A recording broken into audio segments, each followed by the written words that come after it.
ലാഭകരമല്ലാത്ത ഡിപ്പോകൾ അടച്ചുപൂട്ടുവാനും empanel ജീവനക്കാരെ ഒന്നടങ്കം പിരിച്ചുവിടുവാനും KSRTCയിൽ അടിയന്തര നീക്കം. KSRTC അടച്ചുപൂട്ടലിലേക്കോ അതോ പൊതുമേഖലാ സ്ഥാപനത്തിൽ നിന്നും സ്വകാര്യവൽക്കരണത്തിലേക്കോ? 23 നടക്കുന്ന വോട്ടെടുപ്പിന് ശേഷം അറിയാം KSRTCയുടെ വിധി എന്താകുമെന്ന്.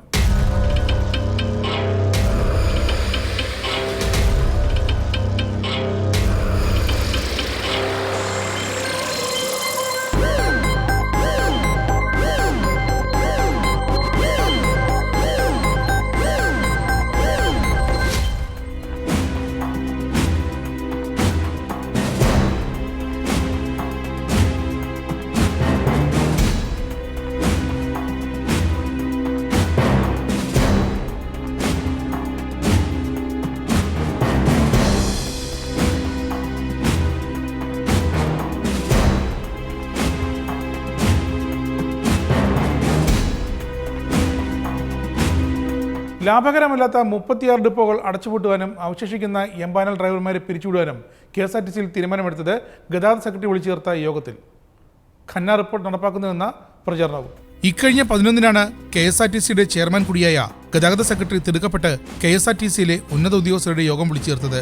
അടുത്തിടെ സ്ഥാനമൊഴിയുന്ന KSRTC MDയും ഡയറക്ടർമാരും യോഗത്തിൽ പങ്കെടുത്തിരുന്നു.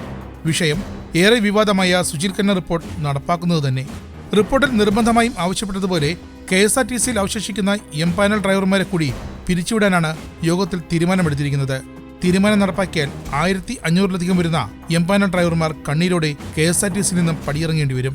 ഒപ്പം മറ്റ് എംപാനൽ വിഭാഗങ്ങളിലെ ജീവനക്കാർക്കും പിരിച്ചുവിടൽ നോട്ടീസ് ലഭിക്കും.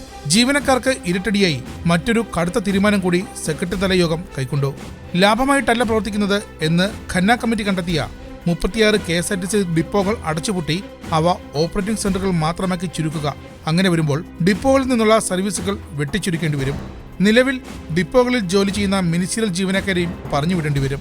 ഇതിൽ എംപാനൽ വഴി കയറി തസ്തിക മാറ്റം നേടിയവരെ പിരിച്ചുവിടുവാനും മറ്റുള്ളവരെ തസ്തിക മാറ്റി കണ്ടക്ടർ സുരക്ഷാ വിഭാഗങ്ങളിലേക്ക് മാറ്റുവാനുമാണ് തീരുമാനം.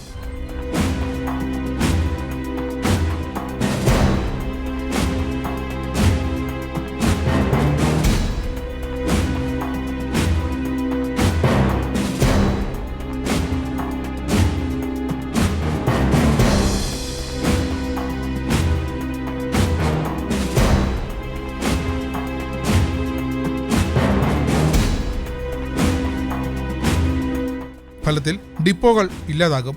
ഇവിടെ നിന്നുള്ള ദൈനംദിന ബസ് സർവീസുകൾ ഗണ്യമായി വെട്ടിക്കുറയ്ക്കും. എംപാനൽ ഡ്രൈവർമാരെ കൂടി പൂട്ടുന്ന ഡിപ്പോകളിൽ നിന്നും ഒഴിവാക്കുന്നതോടെ ഉള്ള സർവീസുകൾ കൂടി കട്ടപ്പുറത്താകും.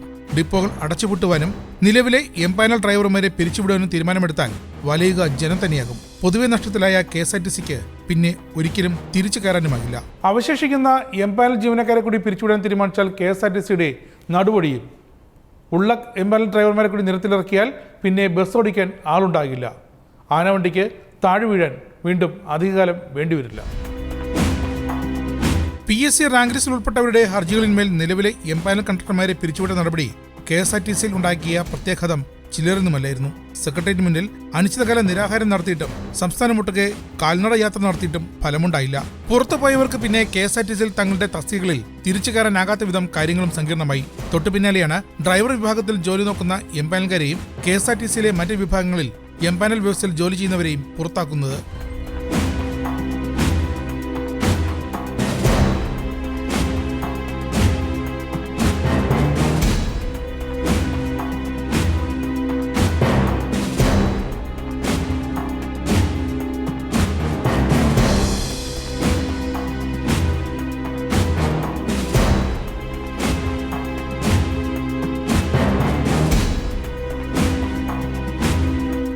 സെക്രട്ടറി തല യോഗത്തിൽ നിർണായക തീരുമാനങ്ങൾ പലതുമുണ്ട്.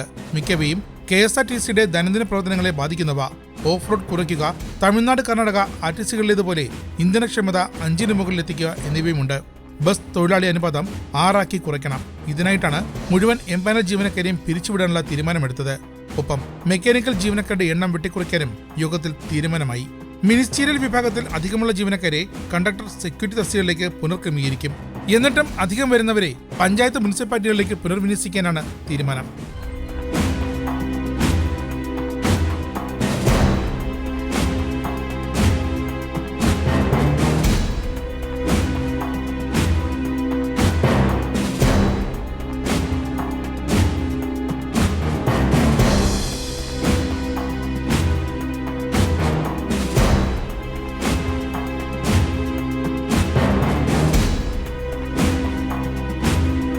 ലാഭകരമല്ലാത്ത 36 യൂണിറ്റുകൾ അടച്ചുപൂട്ടാൻ തന്നെയാണ് തീരുമാനം. അടച്ചുപൂട്ടുമ്പോൾ അധികമായി വരുന്ന ഇൻസ്പെക്ടർ, ചാർജ്മാൻ എന്നിവരെ അധിക വരുമാനം പ്രതീക്ഷിക്കുന്ന പ്രദേശങ്ങളിലേക്ക് പുനർവിന്യസിക്കും. മാനേജ്മെന്റ് വിദഗ്ധരെ ഓപ്പറേഷൻ, അഡ്മിനിസ്ട്രേഷൻ തലപ്പത്ത് നിയമിക്കാനും യോഗം നിർദ്ദേശം നൽകിയിട്ടുണ്ട്. നിലവിൽ 2000 ബസ്സുകൾ കട്ടപ്പുറത്താണ്. KSRTCക്കുള്ളതിന്റെ പകുതി ബസ്സുകൾ പോലും സർവീസ് നടത്തുന്നില്ല. ഇതിന്റെ കൂടെ എംപാനൽ ഡ്രൈവർമാരെ കൂടി കുടിയിറക്കിയാൽ ഇവർ എങ്ങോട്ട് പോകുമെന്ന് ഇവർക്ക് തന്നെ വ്യക്തമല്ല. ഇവർ കൂടി പടിയിറങ്ങിയാൽ ഉള്ള സർവീസുകൾ പിന്നെ 1000-ലും താഴെയായി ചുരുങ്ങും. ജീവിതത്തിന്റെ നല്ലൊരു പങ്ക് മുഴുവൻ എംപാനലുകാരനായി ജോലി നോക്കിയ ഇവർക്ക് ഇപ്പോൾ എങ്ങോട്ട് പോകണമെന്നും അറിയില്ല. തീരുമാനം കേട്ടതോടെ ഇവർ പതറി. ഇങ്ങോട്ടുള്ള നിലയെന്ന് പറഞ്ഞാൽ ഇപ്പോൾ ഞാനിപ്പോൾ 14 വർഷമായി ജോലി ചെയ്യാൻ തുടങ്ങിയിട്ട്. അപ്പോൾ ഞങ്ങളെയൊക്കെ പിരിച്ചു വിട്ട് കഴിഞ്ഞാൽ നമുക്കൊരു ഇനി വേറൊരു ജോലി ചെയ്യാനുള്ള ഒരു അവസ്ഥയിലല്ല. ശാരീരിക സുഖവും അത് ഒക്കെ വലിയ ബുദ്ധിമുട്ടിലാണ്. വീട്ടിലെ കാര്യങ്ങളും ഒക്കെ നോക്കുമ്പോൾ വലിയ ബുദ്ധിമുട്ടിലാണ് പോകുന്നത്. ഇനി എങ്ങനെയാണെന്നുള്ളത് അറിയില്ല. തീരുമാനം ഇന്നുവരെ ആരും ഒന്നും പറഞ്ഞിട്ടില്ല. സ്റ്റേക്ക് പോകുന്നതൊക്കെ ഇവിടെ 1-2 പേര് പറയുന്നതായിട്ട്, പിന്നെ ഒന്നും പറഞ്ഞില്ല വേറെ.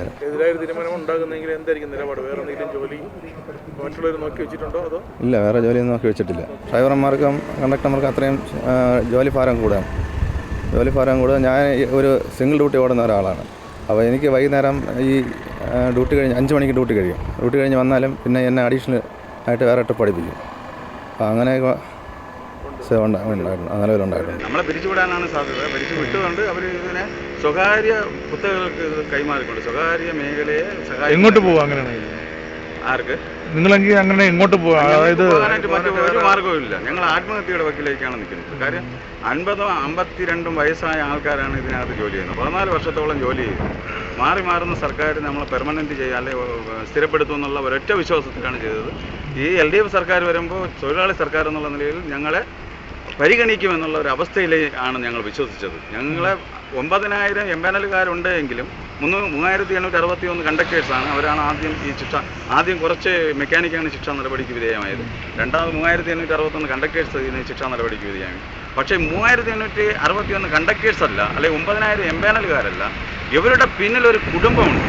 ഒരു കുടുംബം ഞങ്ങളെല്ലാം പ്രതീക്ഷിച്ച് നമ്മളെ വിശ്വസിച്ച് കഴിയുന്ന ഒരു കുടുംബം. വേറെ എന്തെങ്കിലും ജോലി വേറെ ഒരു ജോലിയില്ല. ഇത് തന്നെയാണ്. വേറെ ഞങ്ങളുടെ ഈ 179 ദിവസം കഴിഞ്ഞ് ഞങ്ങളെ പിരിച്ചുവിട്ടിരുന്നുവെങ്കിൽ ഞങ്ങൾ വേറൊരു സംവിധാനത്തിലേക്ക് പോകും. ഇവരൊരു ശിശിയിൽ കഴിഞ്ഞ റിപ്പോർട്ട് വെച്ച് മാത്രമാണ് കാര്യങ്ങൾ ചെയ്തുകൊണ്ടിരിക്കുന്നത്. ഇനി എന്തെങ്കിലും കാര്യമുണ്ടോ? ഇനി എന്ന് പറഞ്ഞാൽ കൂടുതൽ സർവീസ് നടത്തുക. നിർത്തിയ സർവീസുകൾ ജനങ്ങളെ വിശ്വാസത്തിലെടുത്ത് കൂടുതൽ സർവീസ് നടത്തി ഇയാൾ ഈ ലാഭകരമാക്കി എടുക്കാനേ ഉള്ളൂ ഇനിയും.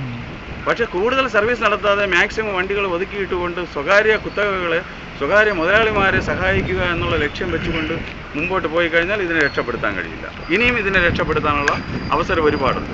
ഇതിനെ രക്ഷപ്പെടുത്താനായിട്ട് അല്ലായെങ്കിൽ ഇതിനെ ഒരു സർവീസായിട്ട് കണക്കാക്കിയിട്ട് ഒരു സർക്കാർ ഏറ്റെടുത്ത് നടത്തണം.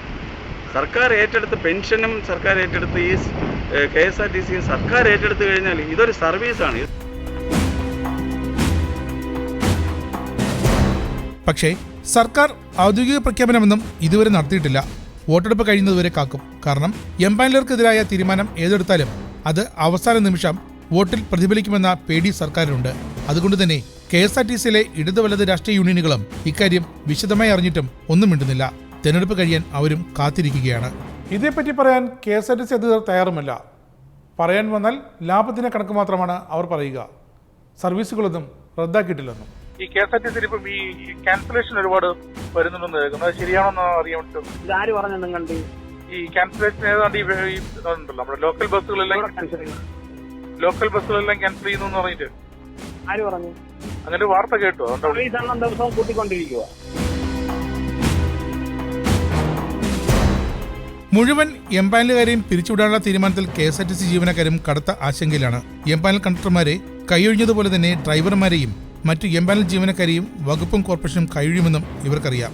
KSRTCയിൽ 39 യൂണിറ്റുകൾ സുശീൽ ഖന്ന റിപ്പോർട്ടിൻ്റെ അടിസ്ഥാനത്തിൽ ഓപ്പറേറ്റിംഗ് സെൻ്ററായിട്ട് മാറ്റുമെന്ന് പറയുകയാണ്. ഓപ്പറേറ്റിംഗ് സെൻ്ററായിട്ട് മാറ്റുകയെന്ന് പറഞ്ഞാൽ ആ ഡിപ്പോകളിലെ സർവീസുകളുടെ ഓപ്പറേഷൻ ആദ്യം കുറയ്ക്കുകയും വർക്ക്ഷോപ്പുകൾ അവിടെ നിന്ന് മാറ്റുകയും ചെയ്യും. ഉദ്യോഗസ്ഥരെ മാറ്റും. കാലക്രമേണ സംഭവിക്കുന്നത് ഈ യൂണിറ്റുകൾ ഇല്ലാതാക്കും. മിക്കവാറും മലയോര മേഖലകളിലും സ്വകാര്യ ബസ്സുമായിട്ട് മത്സരിച്ച് സർവീസ് നടന്ന ഭാഗത്തുമാണ് ഉള്ള ഡിപ്പോകളാണ് ക്യാൻസൽ ചെയ്യുന്നത്. ഉദാഹരണത്തിന് പത്തനംതിട്ട ജില്ലയിലെ മല്ലപ്പള്ളി, കോഴിക്കോട് ജില്ലയിലെ തിരുവമ്പാടി താമരശ്ശേരി, തിരുവനന്തപുരം മലയോര മേഖലയായ വെള്ളനാട്, വിതുര, പാലോട്, വെള്ളറട, ഇങ്ങനെയുള്ള എല്ലാ ഡിപ്പോകളും പൂട്ടും. KSRTCയുടെ ജനകീയ മുഖം ഇല്ലാതാക്കി ഈ KSRTC എന്ന് പറയുന്ന സ്ഥാപനത്തെ തകർക്കുക എന്നുള്ളതാണ് ഒന്ന്. രണ്ട്, ഇപ്പോൾ തന്നെ ജീവനക്കാരുടെ കുറവ് കൊണ്ട് സർവീസുകൾ മുടങ്ങുമ്പോൾ 3861 എംപാനൽ കണ്ടക്ടർമാരെ പിരിച്ചുവിട്ട് കഴിഞ്ഞു. അത് കഴിഞ്ഞാൽ ഇപ്പോൾ 1565 ഡ്രൈവർമാരെ കോടതി വിധിയുടെ അടിസ്ഥാനത്തിൽ പിരിച്ചുവിടാൻ പോകുന്നു. അത് ഈ ഇലക്ഷൻ കഴിഞ്ഞാൽ പിരിച്ചുവിടുമെന്ന് പറയുന്നു. കോടതിയുടെ പരാമർശം 1565 ഡ്രൈവർമാരെ എംപാനലായിട്ട് ജോലി ചെയ്യുന്നവരെ KSRTC ഒഴിവാക്കുകയാണെങ്കിൽ PSC എന്ന് അതിലധികം ആളെ എടുക്കണമെന്നാണ്. ഇപ്പോൾ എംപാനലായിട്ട് ജോലി ചെയ്യുന്ന വലിയൊരു വിഭാഗം PSC ലിസ്റ്റിലുള്ളവരാണ്. ഇപ്പോൾ നിലവിൽ KSRTC ചെയ്യാൻ പോകുന്നത് PSC നാളെ എടുക്കുന്നില്ല, എംപാനൽ ജീവനക്കാരെ ഒഴിവാക്കുന്നു. എംപാനൽ മെക്കാനിക്കുകളെയും ബാക്കിയുള്ള എംപാനൽ മിനിസ്റ്റീരിയൽ സ്റ്റാഫിനെയും പിരിച്ചുവിടുന്നു. ഇവിടെ ഒരു ഗവൺമെൻറ് അജണ്ട സഹകരണ സ്ഥാപനങ്ങൾ വഴി ഇടതുപക്ഷത്തിൻ്റെ സഹകരണ ബാങ്കുകൾക്ക് ആ സ്ഥാപനങ്ങളിൽ നിന്നുള്ള ജീവനക്കാരെ KSRTC റിക്രൂട്ട് ചെയ്ത് ബസ് വാടകയ്ക്കെടുത്ത് സർവീസ് നടത്തേണ്ട ഒരു പ്രാരംഭമായിട്ടാണ് ഇത് കാണുന്നത്. ഗന്നാർ റിപ്പോർട്ട് വന്നതിന് ശേഷം KSRTCയെ വളരെ തന്ത്രപൂർവ്വം മൂട്ടിപ്പിക്കുകയായിരുന്നു ചെയ്തത്. ഒരു ബസ്സിന് ആയുസ് എന്ന് പറയുന്നത് 15 വർഷമാണ്. ഈ 15 വർഷത്തിൽ മാത്രമാണ് ഒരു ബസ്സിന്റെ ആയുസ്. ഈ ആയുസിൽ നമ്മൾ ഒരു ദിവസം 8 മണിക്കൂർ ഒരു ബസ് ഉപയോഗിച്ചിട്ട് അവിടെ എത്താൻ, ബാക്കി 16 മണിക്കൂർ നമുക്ക് ലാപ്സാവാണ് ബസ്സിന്റെ. ഈ സമയം നമുക്ക് അത് പിന്നെ യൂട്ടിലൈസ് ചെയ്യാൻ വേണ്ടി കിട്ടുന്നില്ല. ഈ 15 വർഷം കഴിയുമ്പോൾ ബസ്സിന്റെ ഇത് കഴിഞ്ഞു, എക്സ്പയർ കഴിഞ്ഞു. അങ്ങനെ അത് വൻ നഷ്ടത്തിലേക്കാണ് ബസ് തന്നെ പോകുന്നത്. മാക്സിമം യൂട്ടിലൈസേഷൻ എന്നത് മാൻ പവർ അല്ലായിരുന്നു വേണ്ടത്, മാക്സിമം യൂട്ടിലൈസേഷൻ ഓഫ് ബസ്സായിരുന്നു വേണ്ടത്. ഇങ്ങനെ എല്ലാ മേഖലകളിലും തച്ചങ്കരിക്ക് അജണ്ട ഉണ്ടായിരുന്നു. തച്ചങ്കരിയെ വെച്ചുകൊണ്ട് ഈ KSRTCയെ തകർക്കുക എന്ന ഒരു അജണ്ട ഗവൺമെന്റിന്റെ ഉള്ളിൽ നിന്ന് ഉണ്ടായിട്ടുണ്ട്. തെളിവുകളാണ് ഞാൻ പറയുന്നത്. തച്ചങ്കരി വന്നതിന് ശേഷം ഒരൊറ്റ മാസം പോലും ശമ്പളം മുടങ്ങിയിട്ടില്ല. 1-ാം തീയതിക്ക് ആ ശമ്പളം പോയിട്ടില്ല, ഒറ്റ ദിവസം പോലും. എവിടുന്നാണ് തച്ചങ്കരിക്ക് പൈസ കിട്ടിയത്? തച്ചങ്കരിയുടെ വീട് നിർത്തി കൊടുത്തില്ലല്ലോ, അത് നമുക്ക് എല്ലാവർക്കും അറിയണ കാര്യമല്ലേ. അപ്പൊ തച്ചങ്കരിക്ക് ഈ കൃത്യമായിട്ട് ശമ്പളം കൊടുക്കാൻ വേണ്ടിയുള്ള എയ്ഡ് എവിടുന്നോ കിട്ടിയിട്ടുണ്ട് ഗവൺമെന്റിന്. കൃത്യമായ ശമ്പളം കൊടുക്കാൻ വേണ്ടി, അതായത് തൊഴിലാളികളെ തച്ചങ്കരിയുടെ ഭാഗത്ത് നിർത്താനുള്ള ഒരു കൃത്യമായ ഒരു പ്ലാൻ അവിടെ നടന്നിട്ടുണ്ടായിരുന്നു. 2016 KSRTCയുടെ നഷ്ടം 8600 കോടി രൂപയിലും ഏറെ. ഇടത് സർക്കാർ അധികാരത്തിൽ വന്നപ്പോഴും KSRTCക്ക് ആ നഷ്ടത്തിൽ നിന്നും കയറികയറാൻ ആയിട്ടില്ല. ഇടത് സർക്കാർ അധികാരത്തിലേറിയാൽ എംപാനൽ തന്നെ ഇല്ലാതാക്കുമെന്ന വാർത്ത ആഹ്ലാദത്തോടെ കേട്ട ജീവനക്കാർക്ക് ഇപ്പോഴാണ് അതിൻ്റെ യഥാർത്ഥ സത്യം മനസ്സിലായത്. പെർമനൻറ്റുകാരുടെ ജോലി കഴിഞ്ഞതിന് ശേഷം മാത്രമാണ് ഞങ്ങൾക്ക് ജോലി തരാറുള്ളത്. ഞങ്ങൾ ചെന്ന് കാത്തു നിന്നാണ് ഞങ്ങൾക്ക് ജോലി കിട്ടുന്നത്. അപ്പോൾ രണ്ടാം തരം പൗരന്മാരായിട്ട് തന്നെയാണ് ഇവർ നമ്മളെ കാണുന്നത്. എങ്കിൽ പോലും ഞങ്ങൾ സഹിച്ചു നിന്നതെന്ന് പറഞ്ഞാൽ എന്നെങ്കിലും ഇത് സ്ഥിരപ്പെടുത്തുമെന്നുള്ള ഒരവസ്ഥയിലേക്കാണ്. പക്ഷേ LDF സർക്കാർ വന്ന സമയത്ത് പറഞ്ഞതെന്ന് പറഞ്ഞാൽ എംപാനലുകാർ ഇനി ഉണ്ടാവില്ല എന്ന് പറഞ്ഞു. ഞങ്ങൾ തെറ്റിദ്ധരിച്ചതെന്ന് പറഞ്ഞാൽ ഞങ്ങളെ സ്ഥിരപ്പെടുത്തും, അതുകൊണ്ടാണ് എംപാനലുകാരുണ്ടാവില്ല എന്ന് പറഞ്ഞത്. പക്ഷേ അവരുദ്ദേശിച്ചത് അതല്ല, വളരെ ആഴത്തിലാണ് അവർ ചിന്തിച്ചത്. അവർ ചിന്തിച്ചതെന്ന് പറഞ്ഞാൽ എംപാനലുകാരെ തൂത്തെറിയുക എന്നുള്ളതാണ് ചിന്ത. പുറത്തു പറയാൻ പോലും പറ്റാത്ത തരത്തിൽ കടുത്ത സാമ്പത്തിക ഞെരുക്കത്തിലാണ് KSRTC. ലാഭമുണ്ടാക്കിയിട്ട് വർഷങ്ങളായി. എംപാനൽ കണ്ടക്ടർമാർ കൂടി കൂട്ടത്തോടെ പുറത്താക്കുകയും ബസ്സുകൾ നിരന്തരം കട്ടപ്പുറത്ത് കയറുകയും ചെയ്തതോടെ പ്രതിദിന സർവീസുകളുടെ എണ്ണത്തിലും ഇടിവ് കുത്തനെയായി. 6418 ബസ്സുകളാണ് KSRTCക്കുള്ളത്. ഇതിൽ 2000 ബസ്സുകളും കട്ടപ്പുറത്താണ്. ആകെ 550 പ്രതിദിന ഷെഡ്യൂൾ. വരുമാനം കുത്തനെ ഇടിഞ്ഞു. പ്രതിദിനം 5 കോടിയിലെത്തി. ജനുവരിയിലെ കണക്ക് പ്രകാരം 15000 രൂപയ്ക്ക് മേൽ പ്രതിദിന വരുമാനം ഉണ്ടാക്കിയിരുന്നത് 2989 ബസ്സുകളായിരുന്നു. എന്നാൽ മാർച്ച് അവസാനത്തോടെ ഇതിൽ 1000-ലധികം ബസ്സുകളുടെ വരുമാനവും ഗണ്യമായി കുറഞ്ഞു. ഈ ഗവൺമെന്റ് അധികാരത്തിൽ വരുമ്പം കഴിഞ്ഞ, അതായത് 2016 മെയ് മാസത്തിലെ ഈ KSRTCയെ ആകെ കടമെന്ന് വിവരാവകാശ നിയമം വഴി എനിക്ക് കിട്ടിയ കടം എന്റെ കയ്യിലുണ്ട്. 2684 കോടി രൂപയാണ് ആകെ കടമാണ്. അതാണ് നമ്മൾ ചർച്ച ചെയ്യേണ്ട ഒരു വിഷയം. അതിനുശേഷമാണ് കൺസോർഷ്യത്തിൽ നിന്ന് 3300 കോടി ഉൾപ്പെടുത്തുന്നത്. ഇവിടെ മറ്റൊരു മേഖലയിലേക്ക് കോൺട്രിബ്യൂഷൻ നടന്നിട്ടില്ല. പൈസയുടെ കോൺട്രിബ്യൂഷൻ പിന്നീട് നടന്നിട്ടില്ല. പക്ഷെ ഈ 3300 കോടി രൂപ നടത്തി ഇപ്പൊ കോടതിയിൽ, സുപ്രീം കോടതിയിൽ കഴിഞ്ഞ മാസം കൊടുത്ത അഫിഡവിറ്റിൽ ഗവൺമെന്റ് പറയുന്നത് 4200 കോടി രൂപയാണ് ഇതിന്റെ നഷ്ടം എന്നാണ് പറയുന്നത്. അങ്ങനെയാണെങ്കിൽ 1514 കോടി രൂപയുടെ നഷ്ടം ഈ ഗവൺമെന്റ് വന്നതിന് ശേഷം മാത്രം നടന്നിട്ടുണ്ട്. അപ്പോൾ 3861 കണ്ടക്ടർമാരെ പിരിച്ചുവിട്ടപ്പോൾ തന്നെ ആയിരക്കണക്കിന് സർവീസാണ് മുടങ്ങിയത്. സർവീസുകൾ മുടക്കിയത് അത്രയും സ്വകാര്യ മേഖലയ്ക്ക് കുത്തകയുള്ള മലബാറിലും മധ്യ കേരളത്തിലുമായിരുന്നു. വർഷങ്ങൾ കൊണ്ട് പെർമിറ്റ് ഒഴിപ്പിച്ചു പോയ പല ബസ്സുകളും സ്വകാര്യ ബസ്സുകൾ ഇപ്പോൾ പുതിയ പെർമിറ്റ് എടുത്തു, പലർക്കും പെർമിറ്റ് നീട്ടിക്കൊടുത്തു. അതായത് തുടർന്നും സ്വകാര്യവൽക്കരണം, സർവീസുകൾ വെട്ടിക്കുറച്ചുകൊണ്ട് സ്വകാര്യവൽക്കരണം നടക്കുന്നത്. ഇപ്പോൾ 1565 ഡ്രൈവർമാർ 10-12 വർഷമായിട്ട് ജോലി ചെയ്യുന്നവരാണ്. അവർക്ക് ഇനി ഒരു PSC ജോലി കിട്ടില്ല. അപ്പോൾ അവരിപ്പോൾ ഈ പറയുന്ന ഇങ്ങനെ പിരിച്ചുവിടൽ എന്നൊരു ഭീഷണി വരുമ്പോൾ തന്നെ വലിയ ഓഫറുമായിട്ട് സ്വകാര്യ മേഖല അവരെ സമീപിക്കുകയാണ്. കാരണം ഈ സ്വകാര്യ മേഖല സമീപിക്കുന്നത് കേരളത്തിൽ 27% LDF അധികാരത്തിൽ കയറുമ്പോൾ KSRTCയുടെ പങ്കാളിത്തം. ഇപ്പോൾ അത് 18% താഴെയായി. ഈ 1500 പരം ഡ്രൈവർമാരെ പിരിച്ചുവിടുമ്പോൾ വീണ്ടും 1000-ലധികം സർവീസ് ചുരുങ്ങും. 5550 ഷെഡ്യൂളിൽ ഇപ്പോൾ 3000-3300 ഷെഡ്യൂൾ മാത്രമേ ഓടുന്നുള്ളൂ. കളക്ഷൻ ഏപ്രിൽ-മെയ് മാസങ്ങളിൽ 8 കോടി രൂപ കളക്ഷൻ എത്തേണ്ടത് കളക്ഷൻ 5.5 കോടിക്ക് താഴെയാണ്. 5.5 കോടിക്ക് താഴെ എന്തുകൊണ്ടാവണമെന്ന് ചോദിച്ചാൽ സർവീസുകളുടെ എണ്ണം കുറച്ചതുകൊണ്ടാണ്. ലാഭകരമല്ലാത്ത 36 ഡിപ്പോകൾ അടച്ചുപൂട്ടാനുള്ള കടുത്ത തീരുമാനമാണ് ഇപ്പോൾ കൈക്കൊണ്ടിരിക്കുന്നത്.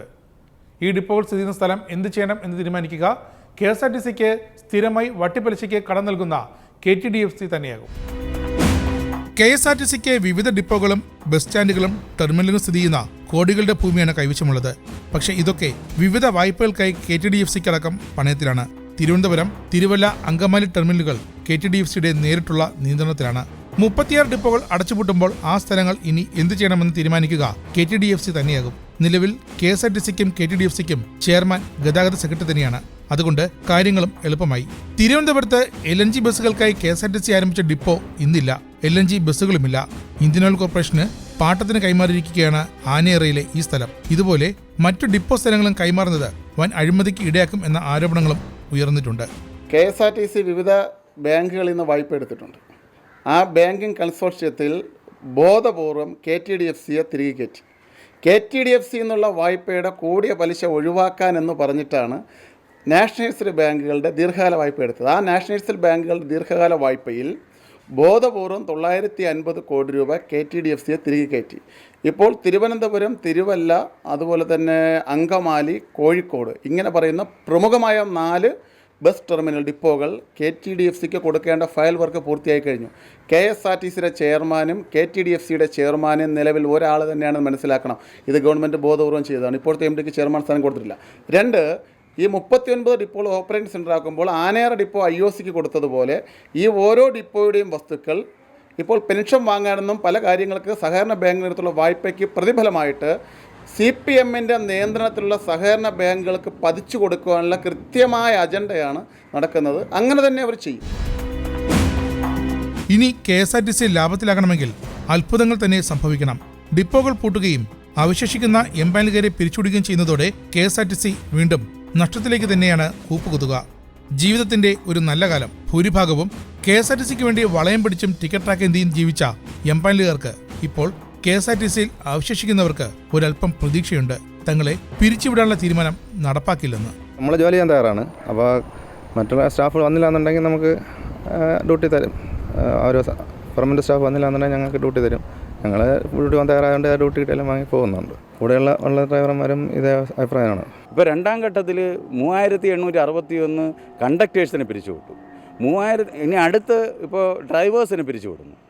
ഈ പിരിച്ചുവിടുന്നതെന്ന് പറഞ്ഞാൽ മൊത്തത്തിൽ 9000 എംപാനലുകാരെ അവർ വളരെ ദാരുണമായിട്ട് കൊല്ലുന്നത് പോലെയാണ് പിരിച്ചുവിടുന്നത്. ഈ 9000 പേരെന്ന് പറഞ്ഞാൽ അവരുടെ പിന്നിൽ അവരുടെ കുടുംബം, ഓരോരുത്തർക്കും അവരവരുടെ കുടുംബം ഈ ഒരു ജോലിയിൽ നിന്ന് കിട്ടുന്ന ആ വരുമാനത്തെ ആശ്രയിച്ചാണ് കഴിയുന്നത്. അപ്പോൾ അത് പോലും കണക്കിലെടുക്കാതെ ഒരു തൊഴിലാളി സർക്കാർ ഇത്തരത്തിൽ ചെയ്യുമെന്ന് നമുക്ക് ഇപ്പോഴും ചിന്തിക്കാൻ പറ്റാത്തൊരവസ്ഥയിലേക്കാണ് നിൽക്കുന്നത്.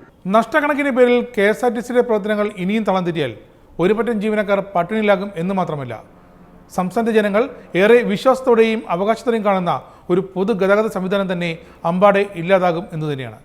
നേർക്കണ്ട് മറ്റൊരു വിഷയവുമായി അടുത്തയാഴ്ച ഇതേ സമയം.